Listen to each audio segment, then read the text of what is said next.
So the now comes next part. Electrolysis, third part. Electrolysis of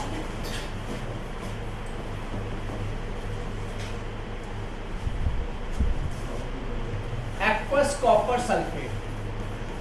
Aqueous copper sulfate using platinum electrode. Platinum की electrode use कर रहे हैं और electrolysis कर रहे हैं एक्वस कॉपर सल्फेट का. अगर एक्वस कॉपर सल्फेट है बेटा तो एक्वस कॉपर सल्फेट जब डिसोसिएट करती है it will form copper 2 positive plus साथ में क्या बना देगा SO4 2 negative. Is that clear to all? और एक्वस यूज कर रहे हैं यानी कि इसमें वाटर भी डिसोसिएट करेगा और जब वाटर डिसोसिएट करेगा it will form H positive plus OH negative.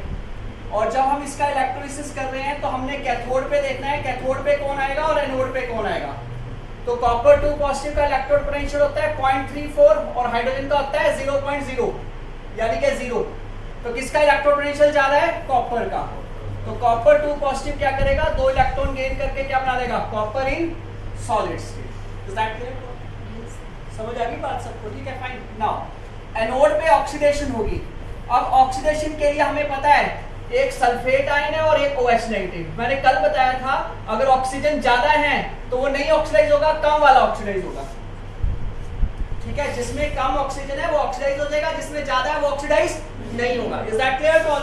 तो एनोड पे बेटा जी क्या होगा? OH नेगेटिव ऑक्सीडाइज होकर O2 बनाएगा. ये याद रखना, जब भी OH नेगेटिव ऑक्सीडाइज होगा ये ऑक्सीजन गेन करेगा, हाइड्रोजन लॉस कर देगा. ऑक्सीजन गेन करेगा, O2 मिल जाएगा, हाइड्रोजन लॉस कर देगा. ये ऑक्सीडेशन होती है. बाकी इसकी बैलेंसिंग है. आप बेसिक मीडियम में बैलेंसिंग आयन इलेक्ट्रॉन मेथड से कर चुके हो +1 में. ठीक है, फाइन. आपने कल संडे को जब बैठना है तो आपने आयन इलेक्ट्रॉन मेथड को देखना है घर जाके. रिडॉक्स रिएक्शन में आयन इलेक्ट्रॉन मेथड से बैलेंसिंग को अच्छी तरह पढ़ लेना है, क्योंकि अगर आपने अच्छी तरह वो नहीं पढ़ी तो परसों वाला जो लेक्चर है ट्यूसडे को, मंडे नहीं ट्यूसडे को जो लेक्चर होगा वो समझ नहीं आए. Is that clear to all? Fine. समझा मैं सारा दूंगा, यहाँ से सारा समझा दूंगा, लेकिन मेरे को आपकी हेल्प चाहिए कि आप पढ़ के आओ. बस बिना आयन इलेक्ट्रॉन मेथड के आप नहीं कर पाओगे, नॉट पॉसिबल. क्लियर है सभी को? ठीक है, फाइन. समझ आ गया? तो चलो इसमें मैं थोड़ा सा बता रहा हूं, आपको समझ नहीं आएगा तो यही चीज होगी ट्यूसडे को. Ion electron method, ion electron method, do read it. उसी आयन इलेक्ट्रॉन मेथड से आप पढ़ोगे तो आपको ये चीज समझ आ जाएगी. ठीक है, फाइन. OH नेगेटिव से O2, ऑक्सीजन 2 ऑक्सीजन 1, तो क्या ऐड कर दोगे? वाटर. हाइड्रोजन 3 हाइड्रोजन 0, तो कितने वाटर? 3H2O. 3 वाटर ऐड किए तो यहाँ पे कितने OH नेगेटिव? 3 OH negative. कितना नेगेटिव चार्ज हो गया? 3 और 1 4 नेगेटिव. यहाँ पे 0 तो कितने इलेक्ट्रॉन? 4 इलेक्ट्रॉन. यहाँ पे 4 करने के लिए यहाँ पे 2 से मल्टीप्लाई करोगे, नेट इक्वेशन आ जाएगी. ये जो चीज आपको बैलेंस नहीं समझ आई यही चीज ट्यूसडे को होगी अगर आप पढ़ के नहीं आए. और अगर पढ़ के आ गए ये भी समझा दूंगा, वो भी समझा दूंगा.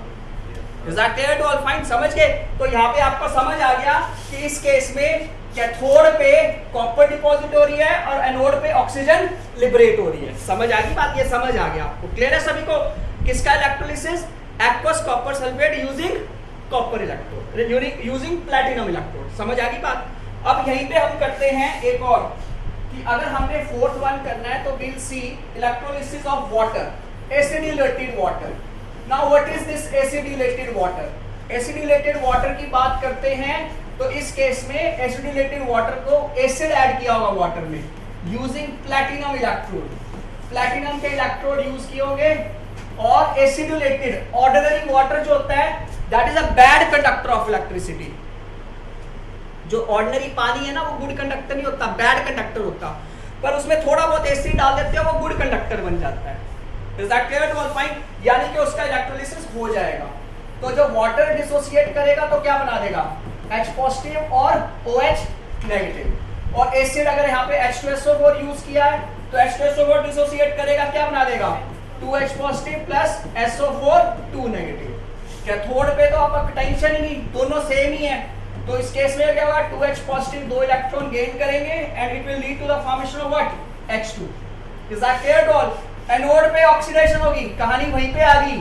एक ऑक्सीजन 4 ऑक्सीजन, तो एक ऑक्सीजन वाला ऑक्सीडाइज होगा यानी कि OH negative give rise to O2. OH negative से क्या मिल गया? O2. वही 4OH नेगेटिव जो पीछे लिखा है प्लस 2H2O प्लस 4 इलेक्ट्रॉन और इसको 2 से मल्टीप्लाई। तो ये नेट इक्वेशन बन गई। इसमें कैथोड में क्या मिल रहा है? हाइड्रोजन, और एनोड पे क्या मिल रहा है? ऑक्सीजन। समझ आ गई? अगर हाइड्रोजन को प्रिपेयर करना है तो हम यूज करते हैं इस मेथड को, अगर ऑक्सीजन को प्रिपेयर करना है तब भी इसी मेथड को यूज करते हैं। क्यों?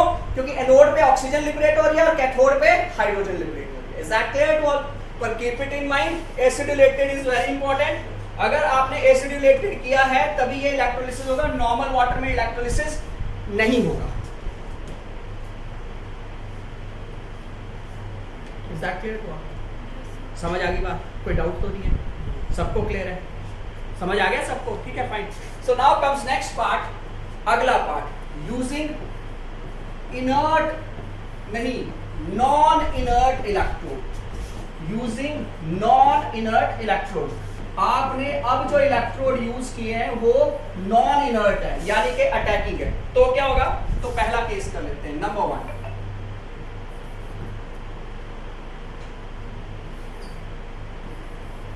मोल्टन या aqueous, aqueous copper sulphate using copper electrode. मैंने आपको शुरू में ही बता दिया था कि अगर आपके पास जो इलेक्ट्रोलाइट है अगर उसी का इलेक्ट्रोड यूज करोगे तो वो अटैकिंग बन जाएगा, वो रिएक्टिंग बन जाएगा, वो रिएक्ट करेगा। Is that clear to all? ये समझा चुका हूं। जिसका इलेक्ट्रोलाइट है उसी का मेटल आप यूज नहीं कर सकते। समझ आ गई? क्यों नहीं यूज कर सकते? क्योंकि उस केस में वो जो मेटल है वो रिएक्ट करेगी। समझ आ गई? मेटल क्या करेगी? रिएक्ट करेगी। Is that clear to all? Fine. तो हम इसको समझते हैं कैसे, बहुत ध्यान से समझो इसको, मैं जो समझा रहा हूं। Let us suppose we have this container जिसमें हमने कॉपर सल्फेट का इलेक्ट्रोलाइट रखा है, सॉल्यूशन ऑफ कॉपर सल्फेट। ठीक है, फाइन। और यहाँ पे दो इलेक्ट्रोड्स इमर्स करके रखी हैं, one is this immerse copper electrode and another is again A copper electrode. Copper की ही इलेक्ट्रोड और कॉपर सल्फेट सॉल्यूशन, और इसको कनेक्ट किया हमने positive and negative terminal of battery. This is positive terminal of battery, this is negative. Positive terminal of battery is called anode and negative terminal of battery is called cathode. तो होगा क्या इस case में, जो oxidation है, copper sulphate जब dissociate करेगा it leads to the formation of what? Copper 2 positive, साथ में क्या मिल जाएगा? सल्फेट 2 नेगेटिव, और साथ में पानी है वो डिसोसिएट करके क्या बना देगा? H पॉजिटिव, साथ में क्या आ जाएगा? OH negative. समझ आ रहा है बेटा सबको? तो इस केस में जो एनोड है उसको देखते हैं पहले। बेटा कोई भी, अगर कोई भी एनायन देखो उससे बेटर है मेटल ऑक्सीडाइज हो। एनायन से बेटर मेटल ऑक्सीडाइज होने की टेंडेंसी होती है। तो इसमें ना ये ऑक्सीडाइज करेगा ना ये ऑक्सीडाइज करेगा, बल्कि इसमें से एनोड में से कुछ अमाउंट कॉपर का यहां से कॉपर ऑक्सीडाइज होगा and it releases copper 2 positive. और कैथोड एनोड पे कॉपर क्या हुआ? ऑक्सीडाइज हुआ and it releases copper ion, यानी कि Cu2 पॉजिटिव, साथ में 2 इलेक्ट्रॉन। और ये जो कॉपर 2 आयंस जो मिले हैं सॉल्यूशन में गए हैं, ये क्या करेंगे? 2 इलेक्ट्रॉन्स गेन करेंगे, they will form Cu2 positive plus 2 electron give rise to copper in solute. समझ आ गई बात सबको? ठीक है, फाइन। तो यानी कि कॉपर ऑक्सीडाइज होकर कॉपर आयन बना रहा है और कॉपर आयन रिड्यूस होकर कॉपर मेटल बना रहा है। क्लियर है सभी को? तो धीरे धीरे क्या होगा, यहां से कॉपर खत्म होती जाएगी। Is that clear to all? और जाके कॉपर यहाँ पे डिपॉजिट होती जाएगी। Is that clear? तो यहाँ पे कॉपर डिपॉजिट होती जाएगी। Is that clear to all? यहाँ से कॉपर खत्म होती जाएगी, it will lose its mass and get deposited at here. Clear है सभी को? तो एनोड से कॉपर जा रही है, कैथोड पे कॉपर डिपॉजिट हो रही है। क्लियर है सभी को? एनोड से कॉपर खत्म होती जा रही है और कैथोड पे कॉपर डिपॉजिट होती जा रही है। समझ आ गई बात? और यही प्रिंसिपल है। This is a principle for 2 method. One is called electrolytic refining, electrolytic refining, और एक और प्रिंसिपल है, एक और प्रोसेस है जिसको बोलते हैं इलेक्ट्रोप्लेटिंग। इलेक्ट्रोप्लेटिंग और इलेक्ट्रोलिटिक रिफाइनिंग के लिए ये दो प्रोसेस, यही प्रोसेस यूज होता है। अब पहले समझो कि इलेक्ट्रोलिटिक रिफाइनिंग में क्या होता है। इलेक्ट्रोलिटिक रिफाइनिंग में क्या होता है, यहां से कॉपर जो है वो इलेक्ट्रॉन लॉस कर रही है, कॉपर आयन बना रही है। तो हमने इसको ले लिया इम्प्योर, जो कॉपर की एनोड है ना जहां से इलेक्ट्रॉन लॉस हो रहे हैं, उसको ले लिया इम्प्योर मेटल, और ये ले ली हमने प्योर मेटल। तो यहां से क्या होगा, जो इम्प्योर मेटल में से कॉपर वाला पोर्शन है वो ऑक्सीडाइज होता जा रहा है, वो कॉपर ऑक्सीडाइज होकर सॉल्यूशन में जाती जा रही है और सॉल्यूशन में से कॉपर आयन कॉपर पे डिपॉजिट होते जा रहे हैं। तो कॉपर के साथ साथ बाकी मेटल्स भी थी, एल्यूमिनियम भी थी, गोल्ड भी था, सिल्वर भी था, सब थे, लेकिन वो ऑक्सीडाइज नहीं हुए। ऑक्सीडाइज कौन हुआ? कॉपर। तो कॉपर ऑक्सीडाइज होकर सॉल्यूशन में जाता गया, बाकी इंप्योरिटीज पीछे रहती गई और कॉपर ऑक्सीडाइज होकर सॉल्यूशन में जाता रहा और कैथोड पे डिपॉजिट होता रहा। Is that clear to all? तो रिफाइनिंग होगी, क्योंकि इलेक्ट्रोलिसिस से हुआ है इसलिए इसको बोल देते हैं इलेक्ट्रोलिटिक रिफाइनिंग। क्या बोलते हैं इसको? Electrolytic refining. Is that clear to all? समझ आ गया बेटा सबको? कोई डाउट तो नहीं है? सबको क्लियर है? ठीक है, फाइन। सो इलेक्ट्रोप्लेटिंग क्या है? इलेक्ट्रोप्लेटिंग क्या है कि आपने थिन शीट किसी मेटल की किसी और मेटल पे लगानी है। जैसे गाड़ियां वगैरह होती है ना, तो गाड़ियों में जो लोहा है, आयरन के ऊपर जिंक की कोटिंग होनी चाहिए। समझ आ गई? जिंक को कोट करते हैं, तो वो इलेक्ट्रोप्लेटिंग से ही कोट करते हैं। आयरन को हम ले लेते हैं कैथोड और जिंक को ले लेते हैं एनोड। तो जिंक यहां से ऑक्सीडाइज होकर जिंक यहाँ पे डिपॉजिट होती जाएगी, जिंक ऑक्सीडाइज होकर यहाँ पे डिपॉजिट होती जाएगी, तो वो उसकी मेटल की इलेक्ट्रोप्लेटिंग होती है। तो यहाँ पे सॉल्यूशन में भी जिंक का है और मेटल इलेक्ट्रोड भी जिंक की है। Is that clear to all? तो इलेक्ट्रोप्लेटिंग के लिए जिस मेटल पे इलेक्ट्रोप्लेटिंग करनी है उसको क्या करते हैं? कैथोड। और जिस मेटल से इलेक्ट्रोप्लेटिंग करनी है वो क्या करती है? एनोड। एनोड जिसने डिपॉजिट होना है, कैथोड जिसके ऊपर डिपॉजिट होना है। Is that clear to all?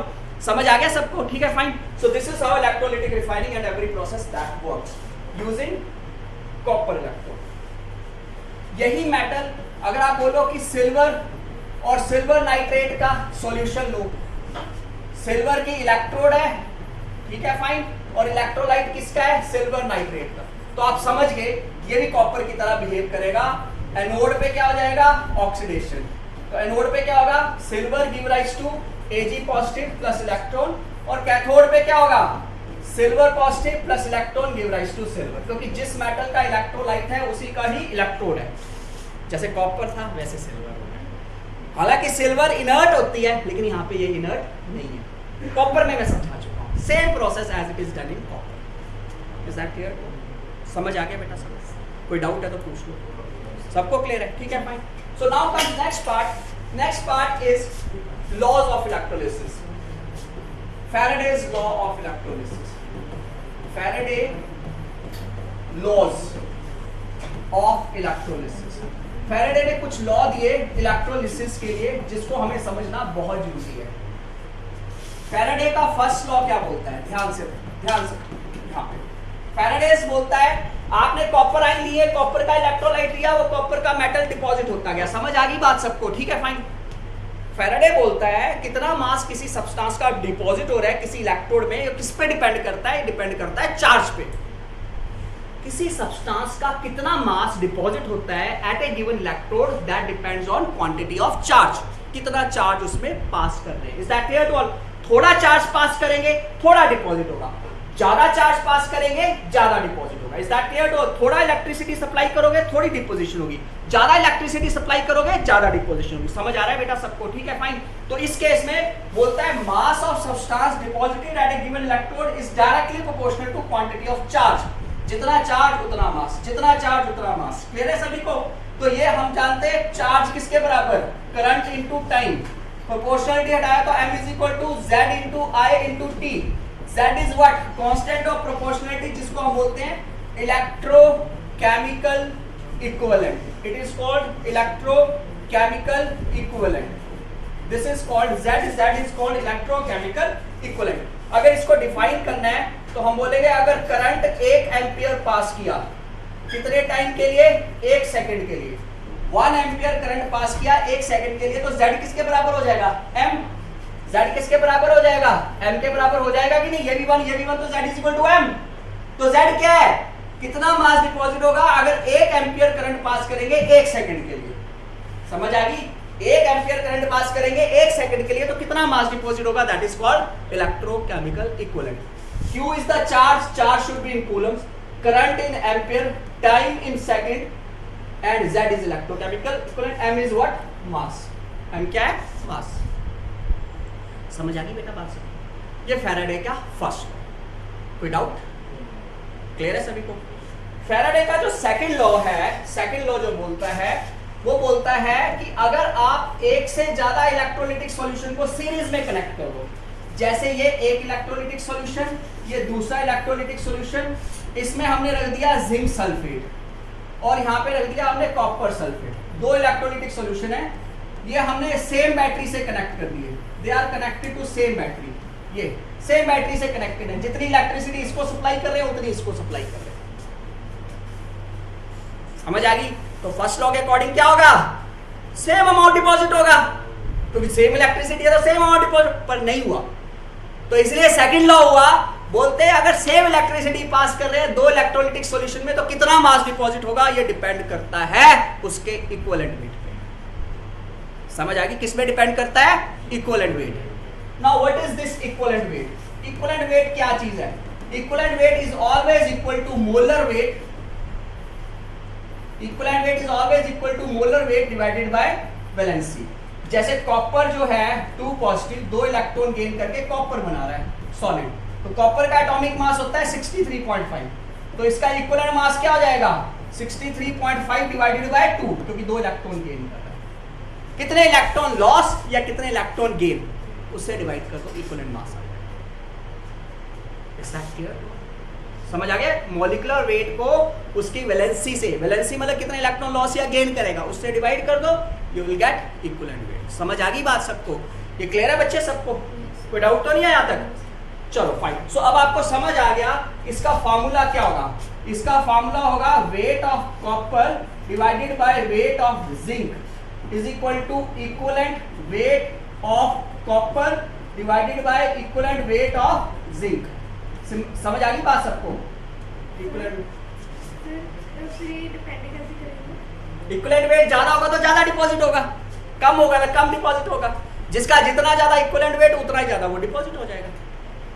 समझ आ गई बात? ठीक है फाइन, ओके क्लियर है सभी को? सो this is Faraday's second law. कोई डाउट तो नहीं है? सबको क्लियर है? ठीक है फाइन। तो यहीं से हम इसके न्यूमेरिकल्स के ऊपर पहुंचते हैं, फैराडेज लॉ के न्यूमेरिकल्स। तो ये न्यूमेरिकल्स को सॉल्व करने के लिए जो मैं आज बता रहा हूँ चीज, ये बड़ी इंपॉर्टेंट है, ये आपको ध्यान में देनी पड़ेगी, इसको ध्यान में समझना पड़ेगा। ठीक है, इसको बड़े ध्यान से समझो। It will take around 5 minutes to explain this topic, but इसके बिना न्यूमेरिकल आपने कोई फॉर्मूला नहीं यूज करना, फर्स्ट लॉ वाला। बुक्स में फर्स्ट लॉ का फॉर्मूला यूज करेंगे, आपने यूज नहीं करना। आपने क्या यूज करना है जो मैं बता रहा हूँ, nothing else beyond it. Is this clear to all? Fine, समझ आ गई बात? ठीक है fine. So in this case numericals में जैसे हमने एग्जांपल ली थी कॉपर की एग्जांपल ले लेते हैं। Cu2 पॉजिटिव प्लस 2 इलेक्ट्रॉन दे give rise to copper in solid state. तो इसका मतलब क्या है? इसका मतलब 1 mole copper ion 2 mole electron से रिएक्ट करते हैं, ठीक है fine, and they will form 1 mole copper. अगर यहाँ पे 2 होता तो 2 लिख देते, 3 होता 3 लिखते हैं, व्हाटएवर। समझ आ गई बात सबको? Is that clear? 1 mole copper यानी कि कितना mass 63.5 gram copper. 1 mole is equivalent to 63.5। 1 mole electron जो होते हैं is equivalent to 1 faraday and is equivalent to 96500 coulomb. कैसे? 1 मोल इलेक्ट्रॉन जो है that is 6.02 into 10 to power 23 electron, और एक इलेक्ट्रॉन पे जो चार्ज होता है अगर आपको याद हो that is 1.6 into 10 to power -19 coulomb. तो एक इलेक्ट्रॉन पे चार्ज इतना है, एक इलेक्ट्रॉन पे चार्ज इतना है और 1 मोल इलेक्ट्रॉन इतने हैं। तो 1 मोल इलेक्ट्रॉन पे चार्ज कितना होगा? 1 मोल इलेक्ट्रॉन पे चार्ज कितना होगा? 1 मोल ऑफ इलेक्ट्रॉन पे कितना चार्ज होगा? That is this into this, 6.02 into 10 to power 23 into 1.6 into 10 to power -19, which is almost equal to 96500 coulomb. Is that clear to all? समझ आ गई बात? तो हम इसको बोल सकते हैं 2 मोल ऑफ इलेक्ट्रॉन यानी कि 2 into 96500 कूलम बोल सकते हैं।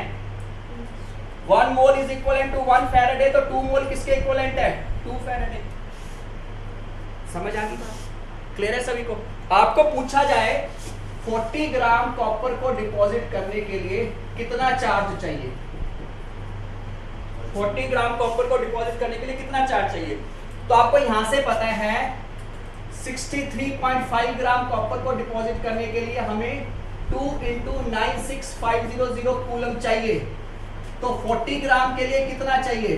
2 इंटू 96,500 डिवाइडेड बाय 63.5 इंटू 40, जो आया वो आंसर। क्लियर है सभी को? या और 63.5 ग्राम के लिए हमें 2 फैराडे चाहिए, तो 40 ग्राम के लिए हमें 2 डिवाइडेड बाय 63.5 इंटू 40 फैराडे चाहिए। क्लियर है सभी को? कोई फॉर्मूला नहीं याद करना फर्स्ट लॉ का, कहीं नहीं अप्लाई करना, सब इससे सॉल्व हो जाएगा, स्ट्रेट फॉरवर्ड, बहुत इजीली। समझ आ गया सबको? कोई डाउट तो नहीं? सबको क्लियर है? ठीक है, फाइन। तो this is all about this topic. कोई डाउट है किसी को? हाँ जी रितिका, क्लियर है सारा बेटा? ओके, रूल मैथ के स्टूडेंट कोई डाउट है तो कैमरा ऑन कर लो।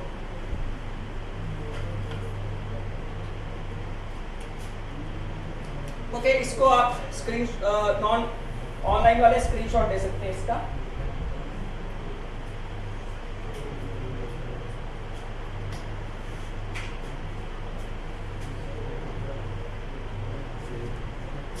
Okay fine.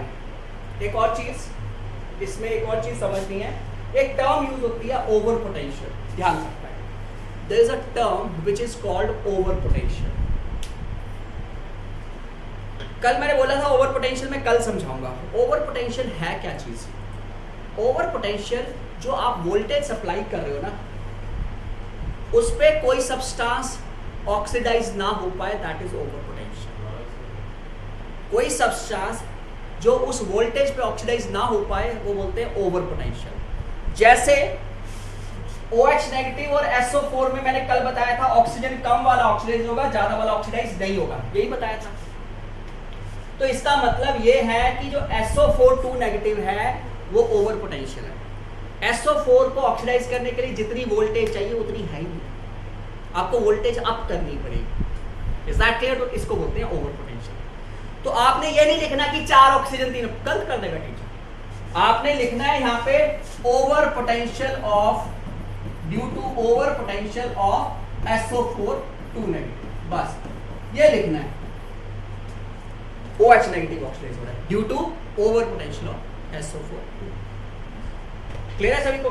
समझा मैंने दिया है, गलत नहीं होगा, पर पेपर में तो आपको टीचर के अकॉर्डिंग लिखना पड़ता है ना, NCERT के अकॉर्डिंग।